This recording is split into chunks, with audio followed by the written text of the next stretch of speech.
Եթե դուք այս պահին չեք մտածում առողջության մասին, նշանակում է, որ առողջ եք։ Ողջույն, եթերում կյանքի համն է։ Մենք այսօր բացահայտելու ենք առողջ ապրելակերպի գաղտնիքները։ Մնացեք մեզ հետ։ Ողնաշարային ձգումների հակացությունները, որքանով են դրանք վտանգավոր մեր առողջությանը։ Նեխուր, ինչումն է դրա օգուտը եւ որ դեպքերում է այն օգտակար։ Գիտնականների կատարած վերջին հետազոտությունները շամպայնի մասին։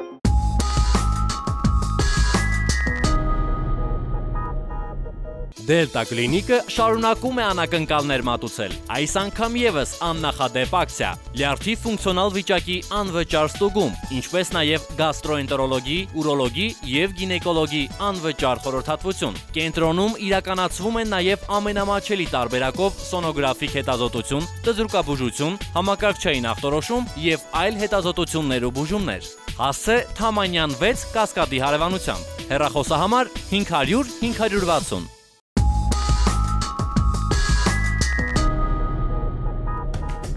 Այսօրվա մեր բժշկական էջում անդրադառնալու ենք ողնաշարային ձգումների հակացություններին, որոնք վտանգավոր են մեզ համար։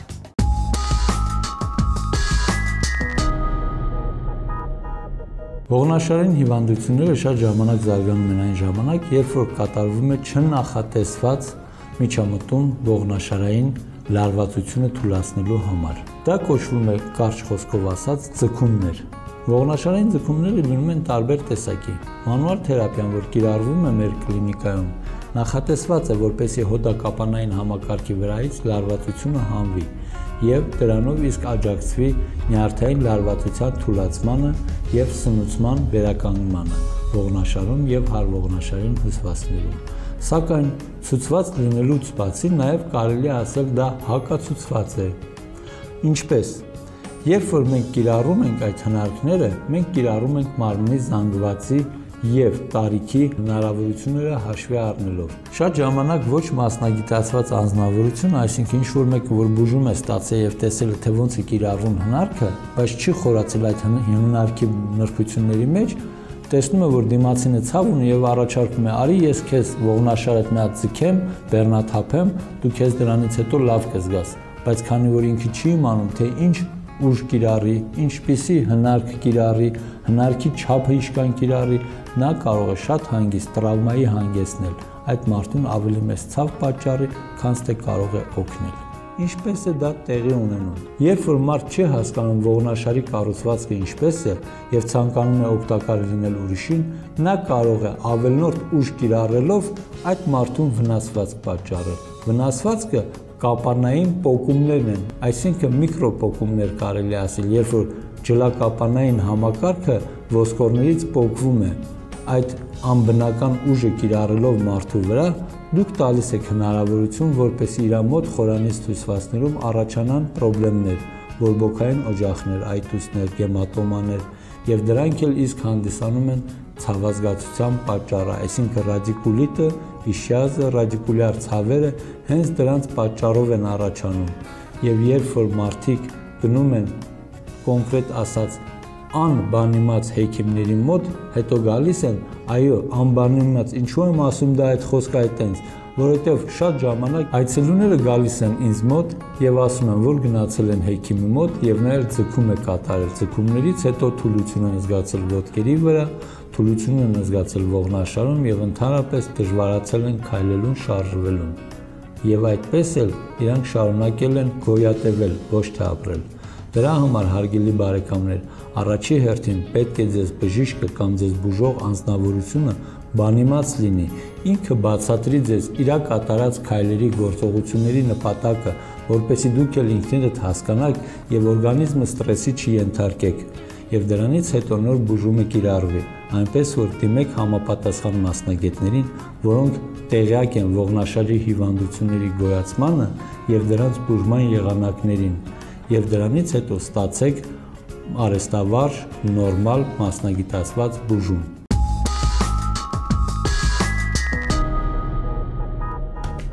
Կյանքի համ շնիկաթիվի.am, ահա մեր էլեկտրոնային փոստի հասցեն, գրանցեք եւ հարցեր հղեք մեր բժիշկներին։ Իսկ այսօրվա հեռուստադիտողի հարցը հետեւյալն է։ Երեխաս 3 տարեկան է, հազում է, ուզում եմ իմանալ, ինչ միջոցի կարելի է դիմել բրոնխային հիվանդության ժամանակ։ Ասիա Գասպարյան։ Բրոնխիտի դեպքում իհարկե խորհուրդ կտայինք, որ անպայման դիմել ձեր տարածքային բժշկին կամ բուժող բժշկին, բայց որպեսզի բրոնխիտը անցնի բուժումից կամ բուժման ժամանակ շատ ավելի հարթ, շատ ավելի առանց հետևանքների, մենք այստեղ օգտվում ենք նորից հատուկ բաղադրատոմսից վանգայի, որը ինչպես էր ինքը կատարում։ Վերցնել ձու, կոտրել, տապակել թավայի մեջ, իհարկե թարմ խոզի յուղով և վրան իհարկե մի քիչ փոքր աղ ավելացնել։ Անպայման այդ տապակած ձուն դնել գիշերը գոլ վիճակով թիկունքի մասին և փաթաթել, պետք է մնա ամբողջ գիշեր։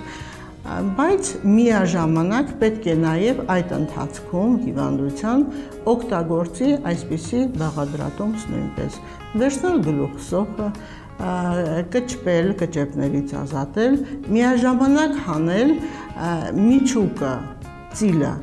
և այդ ծիլի փոխարեն լցնել շաքարավազ, թողնել 2-3 օր և այդ շաքարավազով սոխը անպայման օգտագործել։ Իսկ գիշերը պետք է օգտագործել կաթի լուծույթ, ինչպես վերցնել կես լիտր կաթը և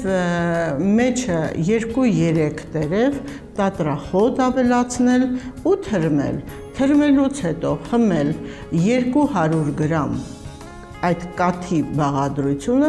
մեջը ավելացրած 20 գրամ խոզի թարմ յուղ և ձեր երեխան կլինի հրաշալի,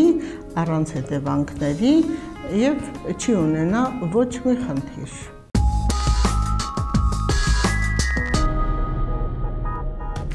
Այսօր կխոսենք նեխուրի օգուտների մասին, ժողովրդի լեզվով ասած քարաուզի, ինչ օգուտներ է այն պարունակում և ինչ կերակրատեսակներ կարելի է պատրաստել նեխուրի օգնությամբ։ Կարող է արդյոք ճիշտ և օգտակար սնունդը երկարացնել մարդկային կյանքը։ Միթե բացի համային և էսթետիկ հատկանիշներից մենք իզորու ենք առողջացնել մեզ և երկար տարիների կյանք պարգևել։ Կարող ենք արդյոք մենք հասկանալ այն բանջարեղենների օգուտներն ու վնասները, որոնք աճում են հենց մեր ոտքերի տակ, և ինչ սպասենք մենք այս ստորգետնյա սննդամթերքներից։ Նեխուրը դասվում է օգտակար սննդամթերքների դասին։ Այն կիրառվում է բուժական նպատակներով։ Նեխուրը պարունակում է մի շարք կենսական ակտիվ նյութեր, եթերային յուղեր, վիտամիններ, որոնք իզորու են առողջացնել մեզ և ապաքինել շատ հիվանդություններ։ Նեխուրը կանխարգելում է շուտ ծերացումը, թարմացնում մաշկը, հանգստացնում նյարդերը։ Այն խորհուրդ է տրվում շաքարային դիաբետով հիվանդներին, երիտասարդներին և տարեցներին, քանի որ նեխուրից կարելի է շատ օգուտներ ստանալ։ Տեսնենք նաև, թե բուժական ինչ նպատակներով է կիրառվում նեխուրը և որ դեպքերում է այն օգտակար։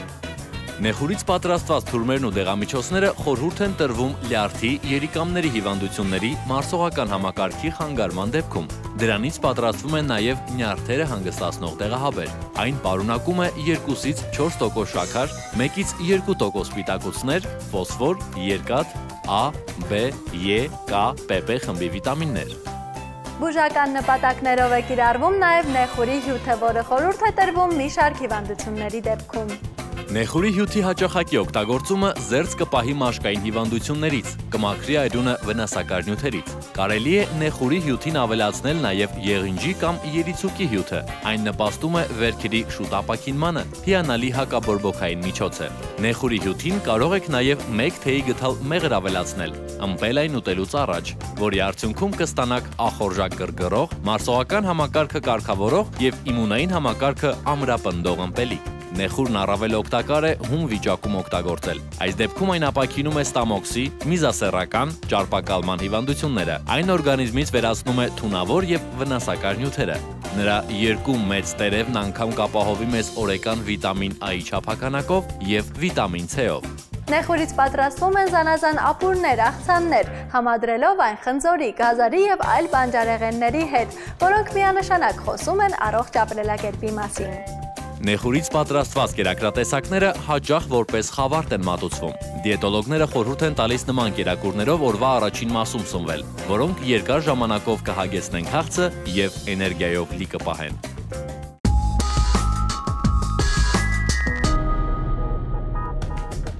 Եկավ բժշկական բացահայտումներին տեղեկանալու ժամանակը, նոր մանրամասներ շամպայնի օգուտների մասին։ Գիտնականները եւս մեկ անգամ ապշեցրել են բոլորին ասելով, թե շամպայնը նիհարեցնում է։ Այսուհետ այն մարդիկ, ովքեր դիետա են պահում եւ հրաժարվում սնվելուց, կարող են շամպայն ըմպել, որի նիհարեցնող հատկությունն ապացուցված է։ Շամպայնի ոչ շատ օգտագործումը նպաստում է նաեւ սրտանոթային հիվանդությունների առաջացմանը։ Այն շատ վտանգավոր խմիչք չէ, իջեցնում է արյան մեջ խոլեստերինի քանակը, պնդում են որոշ դիետոլոգներ։ Իսկ ամենաօգտակար շամպայնը վարդագույնն է համարվել։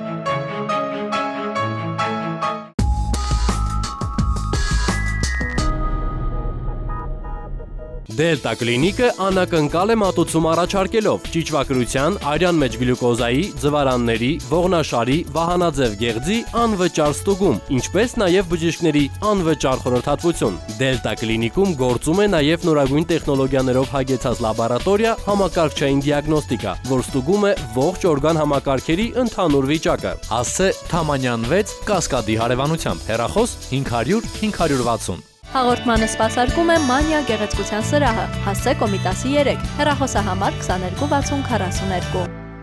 Նկարահանումներին աջակցել է M&S առևտրի կենտրոնը։